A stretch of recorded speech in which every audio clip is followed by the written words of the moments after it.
What's up guys, YST here and welcome back to another Raid Shadow Legends video. And joined by me today is the one and only, the legend himself, the new legendary fusion, Ash.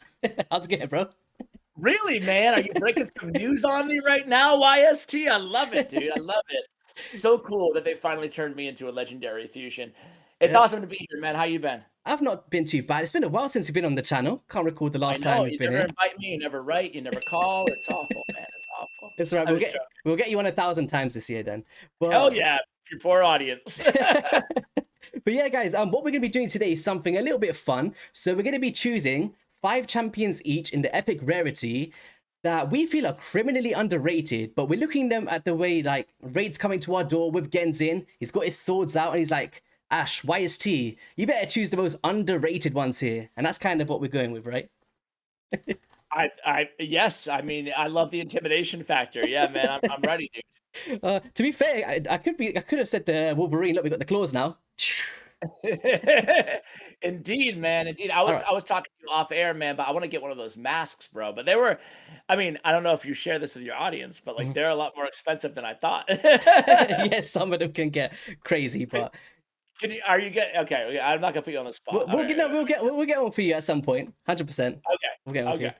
But all right, being the guest on the channel, would you like to kick us off with the underrated choice here? Yeah, man. I'm gonna start old school. I got some new school. I got some old school for you, and we're gonna go with my man, the little dwarf, who has a big helmet and a massive beard. He's epic. He's Rockbreaker. Oh. I'll always have a spot in my heart for Rockbreaker because I would have never finished Faction Wars. I guess I would have technically eventually, right? But I didn't have like OP Duchesses back in my day, you know, and I had to rely on maybe some more unorthodox strategy like Rockbreaker. I can see he has no lore yet. What the heck? Man? This champion's story is trying to miss the time. What a snub, dude. What a snub. But yeah, he's really an incredible champion. First of all, I mean, a 3-turn AoE provoke is great, not guaranteed, but 100%, you know, fantastic. Then he's bringing counterattack as well, which leads into the A1, which increases his defense by 4 times each time the skill is used, up to 20%. It's a great ability, especially on a champion that already has the counter of the provoke in his kit. He's going to be hit a lot. You want him to have a lot of defense. And then what made him instrumental to me was this passive of Ironhide. 50% chance of decreasing the damage inflicting on this champion by 50% each time this champion is attacked. That red boss hits very hard in Faction Wars 21, and this little fella, I would just keep going until the RNG was such that I was blocking every hit, you know, and then because all you have to do is beat it once in order to get Lydia. And at the time, that was my strategy. And I just kept going until he was just blocking every hit. And that was it. And then I won. So I love Rockbreaker, not just Faction Wars, though. You can use this guy really, you know, as a control champion pretty much anywhere, you know, having that provoke at 100% on a 3-turn is not something that a lot of epics in the game have. Yeah, 100%. Really good. I used to put him in a frost set. And then whenever they attack him, and then he just freezes them again, it's like, it's a nice little synergy. Nice. I love Rockbreaker. Yeah. All right, so for me, we're going to stick with the Spirit Affinity, actually. We're going to go into the Barbarians for a recent fusion that we had in Hoskarul. And I love this dude, man. I think, especially for like Doom Tower progression or whatever it may be, just controlling the waves, being able to have a 75% chance to place a stun on an AoE and decrease the turn meters of enemies under the stun is actually pretty impactful. He's also immune to the stun on the passive and increases the damage inflicted by all allies when attacking enemies under the stun. So very quirky passive there. Can also remove stun from your allies and place an increased defense and increased resistance on all allies for 2 turns. I just think that this dude is a really nice epic champion, and if you're struggling in wave-based content, there's no reason not to use Hoskarul, right? Yeah, no, I totally agree. Very, very cool champion. Defense base, easy to keep alive, deals a little bit of damage, has the control. Very powerful kit, especially for an epic. He was a fusion? A fragment summon? Yeah. A fusion. What one was he? I just called them all fusions. Fragment fusion. There we go. Well, I'm just going to start going the way of you, man. Yeah. I'm just going to start calling them all fusions. But I didn't go for him, and then I pulled him like after the fact. Yeah. And I was like, wow, man, why didn't I go for this dude? I think that the fact that he was an epic maybe turned me off a little bit, which was stupid, you know, because he's a really good champion. Yeah, he's one of those, he's very similar to Rorik as well in the way he's immune to stun. Not a bunch of champions have that, so really nice passive there. Yeah, absolutely. All right, I have a newer, I'm going to go new school now. I just put out a video on this dude because, boy, I kind of underestimated how powerful Skrank was, an Organ Tribe Oh, Void okay. Epic champion, right? Have you played around with Skrank at all? If we could find him, there he is. The monkey. Yeah. No, I have Yeah. him. But I haven't really used him, if I'm honest. In any Okay. way. Dude, this is going to be crazy to say, but I really think he's the best epic burner in the game. I think like even better Ooh. than Mordecai. Dare Okay. I say such things, right? Okay. Uh, the thing is I compare him to Mordecai, which is like previously my favorite epic burner in the game. So I still love him, and they have a different kit to be fair. But the best thing about him is he's got the burn on a 3-turn cooldown. He's filling his turn meter as well, right? He's got the extra damage on his passive, but really most importantly, and it sounds kind of I don't know if it sounds lame or whatever, but he's got the big version of Weaken on the A1, and he's Void Affinity, man. Like, just having a champion on I have him on my mini account is where I primarily use him, Mhm. but having one champion, not having to worry about affinities or anything like that, that I could just run in there anytime I need a burner, consistent burner. I got it in Skrank now, and he deals a lot of damage too. And again, he brings that big version of Weaken. So put it all together, I just think he's like an incredibly good burner, especially for an epic. He's somewhere I use in every level of Spider, 21 through 25 right now on the mini account. So I'm a big fan of this dude. No, he's really good. Like, I'm actually guilty. I think I've maxed him up. Like, must have in CVC or something. But Yeah, right. you are right. Are you Like, like me where you have like you got like 30 epics that aren't even 6-starred, but you have like books in them for yeah, CVC? yeah. Yeah. That's probably Skrank to be to be honest. Sorry, Skrank. Yeah. I'll max him up 100% just for you. Well, if you don't need the burner, if you're at the point in your account where you have Yeah. like, whatever, a Walking Tomb, Dragon Ignatius, and a bunch of other like, tyrants or whatever, Hmm. you're probably not going to get a ton out of Skrank, to be fair. But Yeah.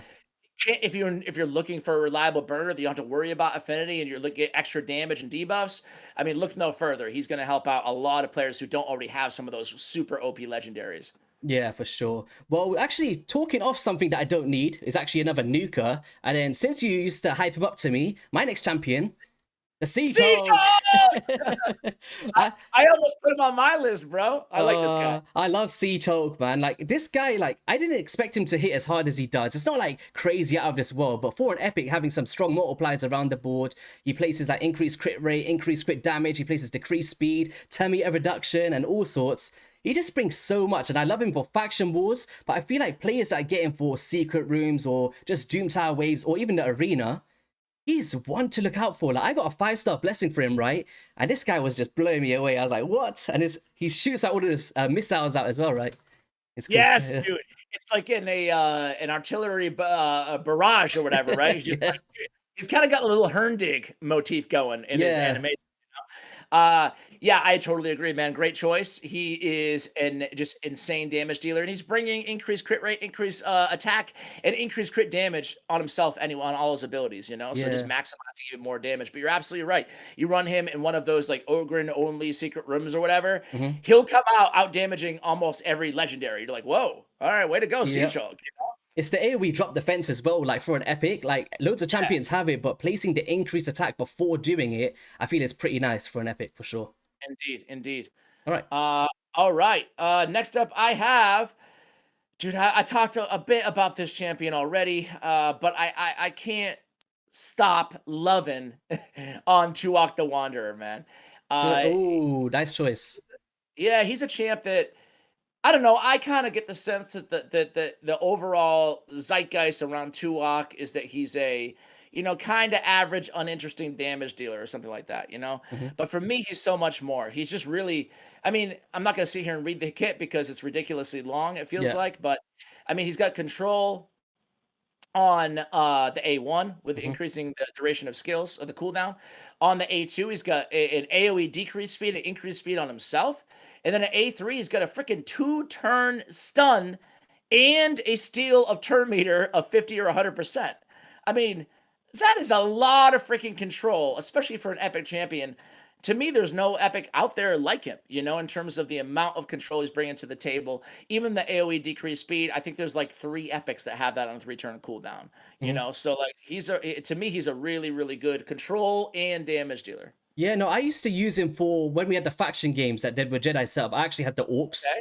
And I used this guy a ton, like especially for Fire Yeah. Knights, stealing the turn meter and stuff. And I always looked at him in a way of he's like the epic version of Grohawk the Bloodied in my because he steals the turn meter, he does the decreased speed stuff. I always looked at him in that way, but I didn't realize the stun was for 2 turns. That's actually there's not a bunch of champions that can do that. What Andrisia, the Void Epic can do it. Yep. I can't recall a ton. There's oh god. It's hard to record them, right? The champion that nobody even knows, Ginro the Stork has a 2-turn stun. Oh yeah. But yeah, there's not that many. There's a few. There's a few out there, right? I will say though, that I think he's better. Dare I say? I think he's better than Grohawk the No, Bloody. not my dude. I love Grohawk. You don't think so? Be real, man. Look at his kit real quick. He has a Kale-esque A2, a Shield Guard-esque A2. No decreased speed on the AoE. I'll give it to you. Yeah, the AoE decreased speed is a lot more valuable. Yeah, I'd say. Yeah. Like, listen, even if it's close, even if I know he's your guy. I don't mean to. He was my first Lego, that's why. even if it's close though, yeah, it's like, dude, to me, Tuok just brings the self heals, he brings the cooldowns, he brings the increased speed, all those little things, they add up, the damage mitigation on his passive. So anyway, I rest my case. No, this guy is actually, I think he's made for Dark Fae. Very strong for Dark Fae. Oh yeah, really absolutely. Good. Absolutely. Yeah. All right, so next up for me is gonna be from the Shadowkin realm, of course. How can it be my kind of video about Shadowkin? We're gonna be going into the Hatatsu. This champion is so criminally underrated. I used him in the clan boss draft, and he's one of those champions that has the 3-turn increased defense, but with a continuous heal. He has a decreased attack AoE, so good for the waves or whatever that may be, but also viable for clan boss, maybe paired with a rear guard sergeant, who has a very similar effect where it's not 100%, but together they're very good.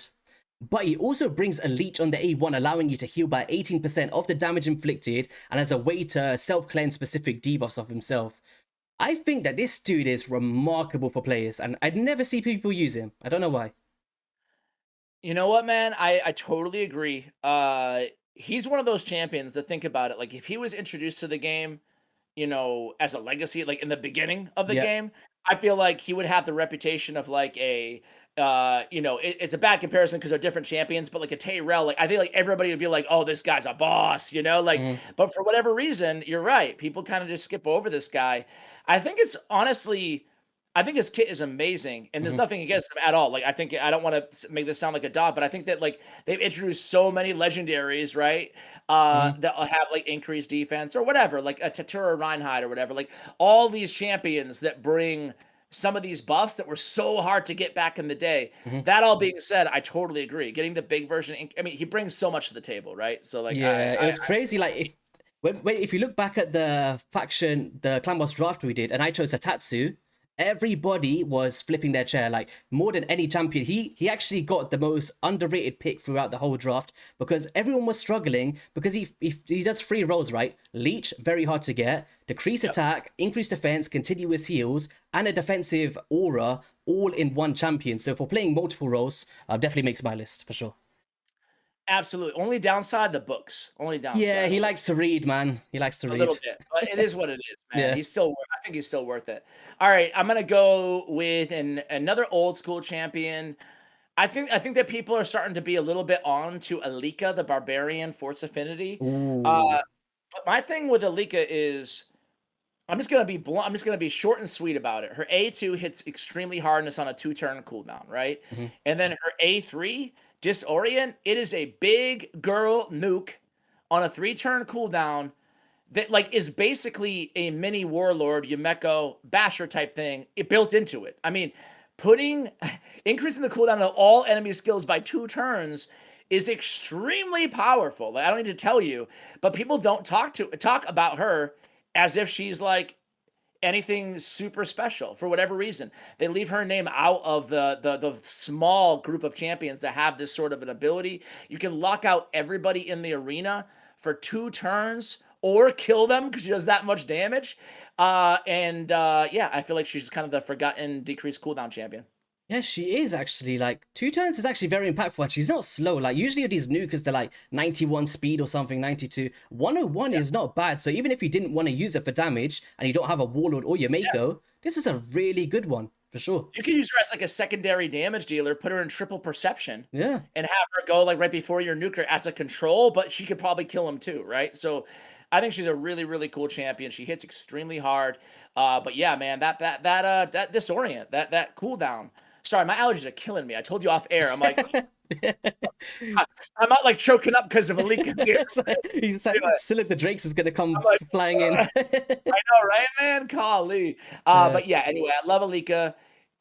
Just to belabor the point for 2 seconds, it's like, dude, with all the stone skin and all the block debuffs, these champions that increase the cooldown of enemy skills, they are gold, man. It should not be overlooked. Anyway, go on. Yeah. In the arena. All right. We're down to our final ones, right? For the 5. Yeah. Yep. Oh, all right. I've got a few here. Which one am I gonna go for? I'm gonna go for White Dryad Nia. I think people still know the value of her, but I'm not seeing her used almost anywhere. And there's ways to use it away from the Hydra boss that I think people are undervaluing, and I've not seen any videos on it yet. But basically, ally protection, right? One of the strongest. Only we knew a YouTuber to make a video on her. If only we knew. So ally protection, strengthen, 2 strongs of forms of damage mitigation on a 3-turn cooldown. Great for clan boss, great for Hydra boss. This ability here is very unique because for players out there that struggle to get to 4-3 ratios in block damage compositions for the clan boss, right? Speak about Helicath, the new dude, Crimson Horn, or Rush God the Tower, you name it. This champion can not only cleanse that target if they're, let's just say you cover block damage AoE 1 and 2, you go up against the final stun turn, you get stunned. She's going to cleanse it, but also reduce the cooldowns of your block damage champion, meaning that you can have everybody at a 1-to-1 ratio, and there's no need for a 4-3 in those compositions. And she's very unique for that clan boss situation. So if you're a player that can't reach 240 speed, this chick literally changes everything for you. Also, same A1 as Chris, right? AoE decrease speed, very strong. And a nice passive as well. Whenever a champion is healed, heals each ally except this champion by 20%. Just a great all-rounder champion that I still think, like, what, 300 reviews? She's been out for a while now, right? Actually, was a guaranteed. Like, it should be a lot more love out there, I think. I agree. I mean, that right. You hit the nail on the head. I think that most people probably look at her kit and they say, "Oh, that A1 is pretty cool," and they say, "Oh, that A3 is really cool," and then they say, "Oh, that passive is pretty cool," and they totally overlook the most special part of her kit. So I'm glad that you touched on that. Any champion that basically has like a super OP ability, you know, like a Ninja Hailburn, a Geomancer A3 for more HP burns, or like you said, all the amazing block damage champions out there. I mean, she can just absolutely abuse that ability with that A3. I mean, think about it like, a Kaimar, Yumeko, Seal of Magic. That's like a 6-turn cooldown or whatever when booked, 7-turn. And like she's got it on a 3-turn cooldown. It's it's a 2-turn. It's a 2-turn, but it's enough, Yeah, even for the max HPs, like you said in the Hydra boss, like I used to manual the runs and just keep resetting Husk put her in a reflex set, and he just kept pumping out the Husk max HP. I was like, this is crazy, man. It's like cheating. You're absolutely right, but you're right. Husk, you shut off the A3 or the A3, right? Is this crappy ability? So shut off the A3, and then you're right. Like she just keeps. He's like using the enemy max HP almost every time he goes. It's insane. Okay. Last but not least, I'm gonna go with a champion that I probably mentioned a few times, not on your channel though, but I am just so high on Karamis, the High Elf Magic Affinity champion. This dude is a monster. I'm telling you, he's a really, really special guy. He's got I'll start with the A3, an AoE provoke, just like Rockbreaker, right? AoE provoke on a 3-turn cooldown, but it's like 100% when booked, right? Counterattack and continuous heal on himself. You go to his A1, right? Attacks one enemy, 100% chance of stealing 15% of the target's turn meter, and then has a 30% chance of placing a stun for 1 turn if the target's turn meter is fully depleted by the skill.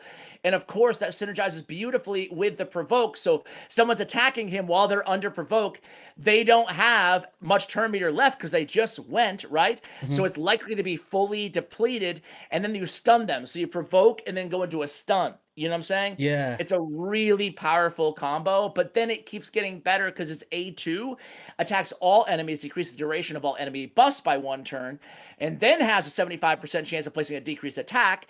And then, this is the big one, fills this champion's turn meter by 10% for each buff that has its duration decreased. I know it's like right there, clear as day, so I'm an idiot for not reading it appropriately or correctly the first time. Yeah. But initially I was like, okay, so if I attack 4 enemies, I'll get like a nice 40% turn meter fill or whatever the heck, you know? Yeah. I just didn't put a lot of thought into it. And then I took him into battle, man. And he's like, as long as there's a few buffs out there on the enemies, like a Doom Tower wave or wherever, you know, he's getting a full turn meter fill off this. All you need is a few enemies with a couple buffs, you know, that's all you need.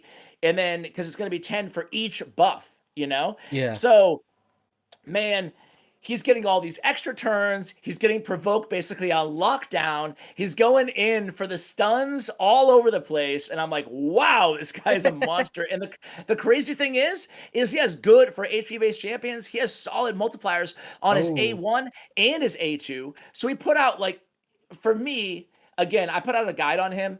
And I was running him with a bunch of epic champions. So he's not compared to the best legendaries out there, but he was out damaging my DPS on that particular team, you know? So it's anecdotal, but like a lot of damage too. And I'm just like, wow, man, this guy's a beast.